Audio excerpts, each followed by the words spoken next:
So we're back with Thomas Galvin. I hope that you've had a chance to check out our other video where we talked extensively about the current state of the commercial real estate market and the types of, asset classes and how they're performing and more. So you can find the link to the video in the description box below. But in this one, we actually want to talk more about investing in real estate and, some of the private offerings and so forth. So, Thomas, my first question for you is what would you say has changed when it comes to, I guess, the behavior or investment preference of accredited investors? Like, let's say compared to now, now versus 5, 10 years ago, and what you see maybe the future behavior that we see from the investors. Yeah. So for a real estate perspective, kind of prior to the pandemic, a lot of investment was focused on kind of big pension funds or unions. Those were kind of your big, your giant office buildings or your giant industrial parks. That's where a lot of the cheaper capital came from. And prior to the pandemic, it was all about trying to eke out like little bits of yields here and there. For smaller investors, you were looking at triple net retail. So you're looking at essentially kind of getting a bond from a Taco Bell franchise or, fast food franchises, or a, Walgreens or a drugstore or a smaller grocery anchored retail.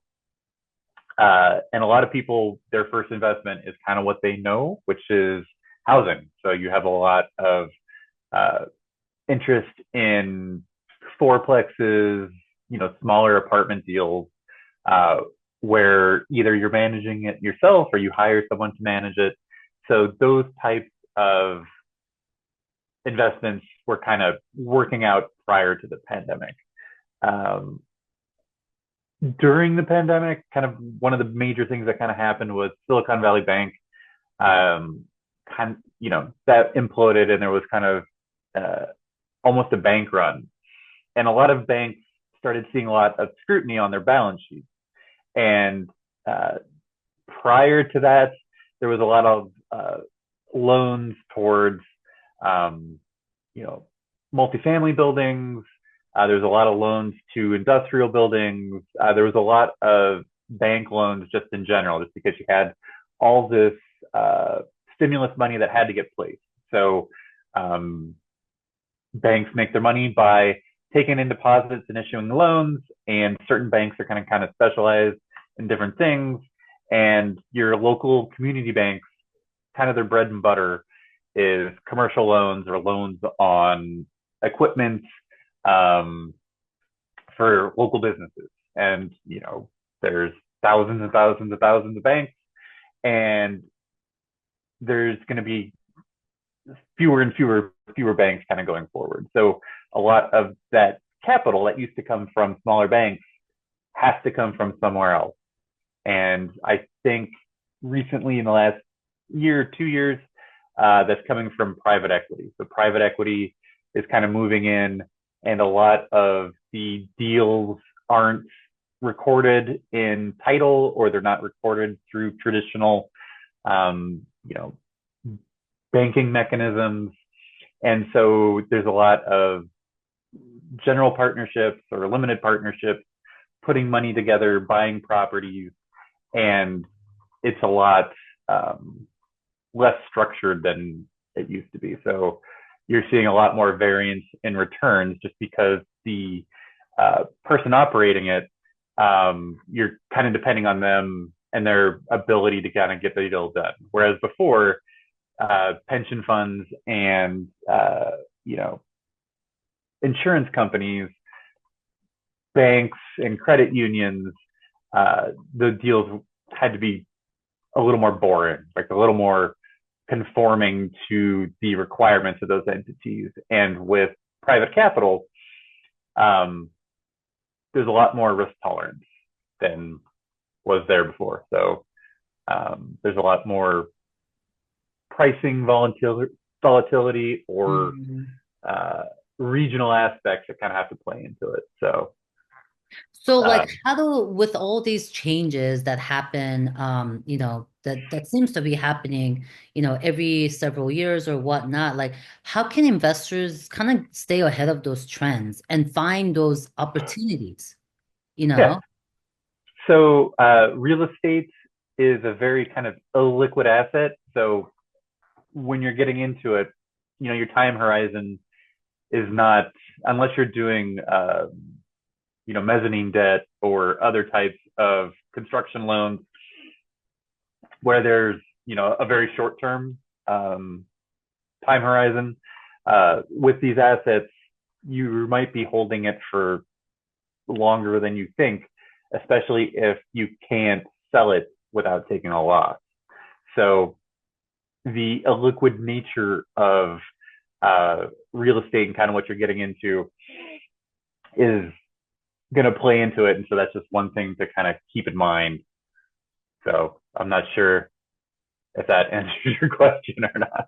Yeah, and I also wanted to ask you about kind of redevelopment.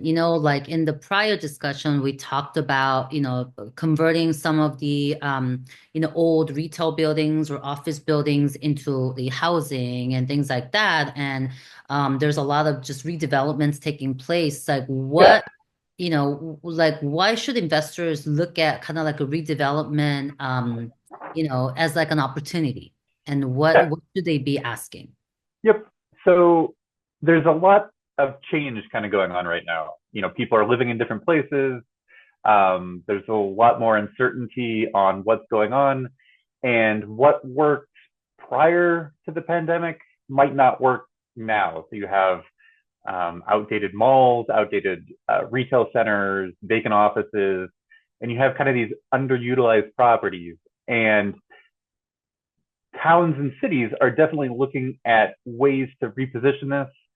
Um, you know, Offices are kind of struggling, and there's a definite need for more affordable housing. So it seems like you can kind of kill two birds with one stone. And redeveloping, you know, the real estate's kind of unique in that there's not an infinite supply. Each place is very unique, and a lot of the best places have kind of already been picked over. So the opportunities are in redeveloping what's already there and then changing it from what worked to what's going to work. So, we're talking about adaptive reuse, kind of offers a high ROI just because the property, you can get it at a relatively cheap price versus, 2 years ago, 3 years ago. There's tax incentives to do these redevelopments. And in areas where things are changing, there's kind of these changing long-term fundamentals where people are moving from one area and kind of moving into another area.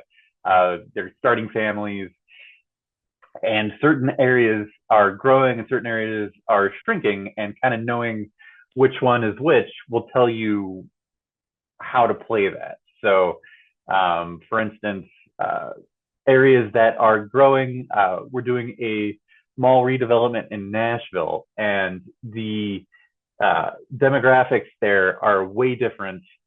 You have a larger family sizes just because a younger population is moving there, and uh, you're looking at a lot more family oriented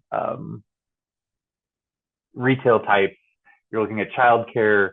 It's a very different dynamic than like a place like Maine, where you have an aging population and people are kind of moving out of in certain areas. So, you know, identifying which areas are growing, which areas are shrinking, can kind of help position how that real estate can get developed, whether or not it's senior housing or daycare centers. So, there's a lot of changes that have to kind of go into it. And speaking of different markets, do you see certain markets that are up and coming or that have continuously shown growth? I feel like so some feedback that I've had people share with me when they talk to their investors is that some investors outside of California, for example, they don't want to invest in California because of the taxes.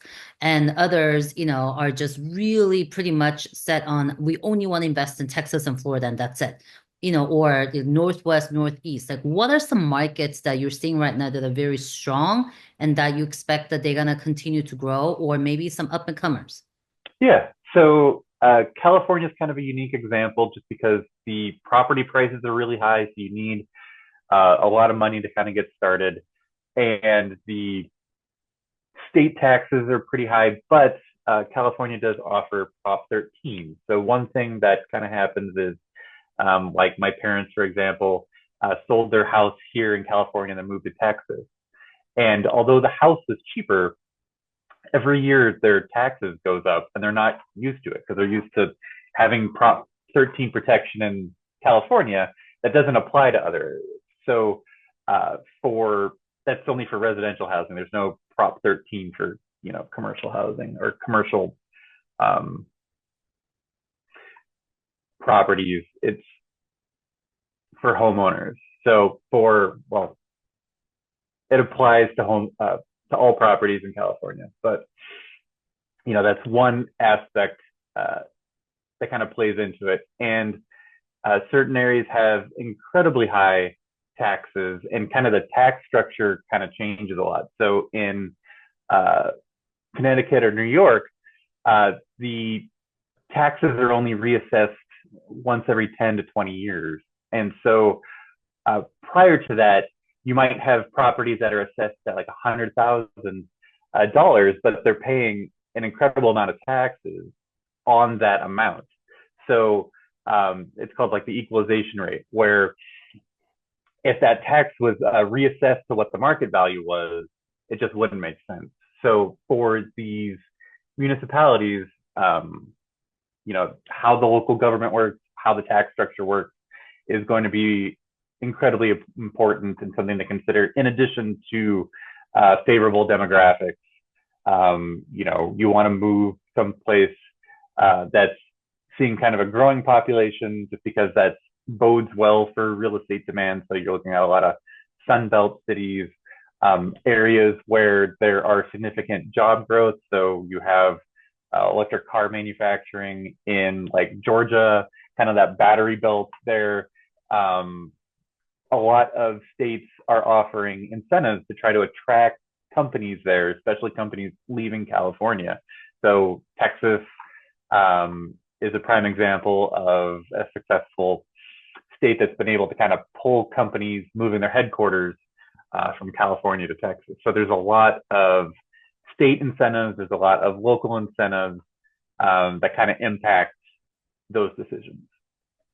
Yeah, it's really interesting. And I just kind of wonder what are some of like the hot spots? You mentioned Texas. I feel like Texas does have a lot of like ex-Californians, right? And all these Yeah. companies and so forth. Are there certain markets in like the north, I guess, northwest or northeast, or any specific cities that you're seeing that's just seeing tremendous like movement in terms of people moving there or more development?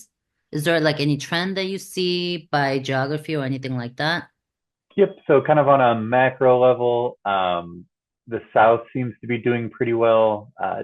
Nashville has like a strong kind of growing population. Anywhere where you can buy a house on a decent salary, that seems to be kind of a primary factor of quality of life, is just being able to like afford a place to live. So a lot of people are fleeing from high housing value areas to kind of more affordable housing value areas.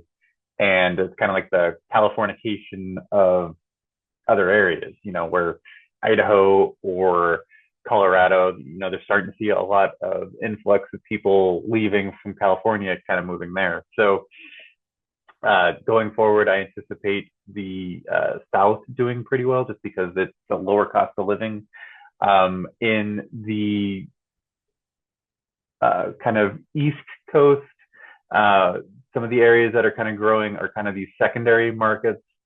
A lot of suburbs are doing well, kind of outside of the main city. So that seems to be where a lot of people are moving from the city out to kind of the suburbs or from California to someplace more affordable. Mm. So I want to circle back to our discussion about redevelopment and sort of like the redevelopment as like an investment, strategy and so forth. So how can investors better understand whether or not like a particular deal is successful and how are they gonna analyze what types of redevelopment opportunities to invest in? Like, where do they get that information? Like, where would they go about doing that? Got it. Yeah. So what my company does is we do a lot of market data and feasibility studies where you're looking at the demographics, both what happened and then projected demographics, kind of understanding what the local economy does well. So you're looking at what it kind of specializes in. So for here in Los Angeles, you're looking at entertainment. For San Francisco, you're looking at tech. For Houston, you're looking at oil. Each place has a regional economy that kind of impacts how they developed in the first place, and then the types of companies that go there, and then kind of how well those companies can pay, and then what those outlooks are. So you're looking at understanding the economic drivers of a region. So you're looking at the demographics and you're looking at the economics. Um, and then once you kind of get those big picture ideas, you're kind of zoning in on specific properties. And so you're kind of doing your due diligence in terms of uh, how well a specific site might do, like access to the freeway, or kind of how the parcel's laid out. Other types of things, such as like your financial viability, what are construction costs, and what kind of rents can you expect to get. A lot of real estate, we're kind of looking at GIS. So one of the tools that we use is like ArcGIS to try to map out where everything is, because in real estate, each space is unique, each building is unique, and so being able to see all that on a map kind of helps drive like where your retail clusters are, where your downtown is, how freeways and streets kind of interact with your retail or your other types of land uses. So And if they want to get more information, like how should they get started? Like where can they find you if people want to ask you questions? oh yeah. So our website is Camoin Associates. We are an economic development organization, meaning that we work with developers, we work with cities and municipalities, and we kind of are brokers in between what the city wants and then kind of what the developer is trying to do. So we kind of help navigate people through grant writing, figuring out what type of funding sources they might qualify for. Um, for cities, we help do their strategic plan, kind of where the city might choose to go in the next 5 years, and then identify developers that can kind of help them achieve that goal. So for a city that's trying to reposition office properties, we kind of help connect the developers that do these office redevelopments with the city and kind of give them help in identifying what city resources might do. So CamoinAssociates.com. So then actually I want to ask a question about that. So if developers have certain projects that they want to build, so where do you guys operate? Do you guys operate in all the cities? Like what if, let's say there's a developer that wants to build a project in a city in Texas, for example, and he's just kind of trying to understand some of the demographic information and, how the local government works. Like, Yeah. would that be can they come to you to get all that information? Yeah. So we're working with a couple cities in Texas to help with their retail recruitment. So, for instance, you had a lot of population uh, growth in these kind of suburbs around like Dallas, Fort Worth, or around Houston, and they want to know how their city uh, compares to their neighboring cities, and if all these new residents, are um, they have certain expectations, and whether or not the city is able to attract the types of retail that these new residents might have. So you go someplace and they might only have a Payless shoe store, and they don't know who the customers are that moving to that area. So we help developers work with the city in identifying the types of retailers that might move to that city, or other types of economic incentives if you're moving a manufacturing job from one area to another. That's really helpful. Thank you. Because there's, quite a bit of developers out there that want to build certain projects, but they may not understand the market demand or understand how to navigate the local government. Because I think that there's a lot of complexities with, even getting permits and Yeah. getting entitlements and all of that. So that's really great. Okay, fantastic. Well, I think that we definitely want to have you back to just kind of take a look at the first, maybe Q1 of this year. And I'm kind of curious to see where the market's going to go, maybe at the end of this quarter or even this summer. So I definitely want to have a conversation with you at that point. And, let's just kind of keep an eye on how, whether or not we're in the recession too, right? I feel like already Oh we're talking man, about that. So I I was don't know.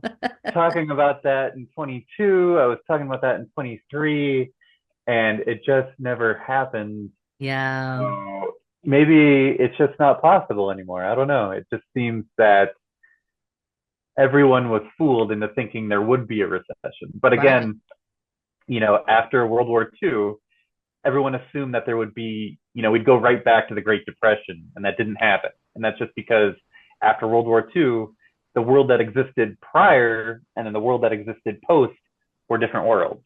And I think the Mm, pandemic that's a good is point. similar in that the world that existed before and the world that existed after, they operate in different ways. And now with the upcoming Trump administration, yes, we'll check back in 6 months. We'll see if I'm wrong and see if political changes have had a bigger impact than I anticipated. So It will be interesting, but from my experience working with your colleagues, you were never wrong. So that I do remember. So, Thomas, he's never wrong. All right, I'll go with that. Yes, well, thank you so much, Thomas. I really appreciate your time, and yeah, I can't wait to have you back. sounds great. Looking forward to it.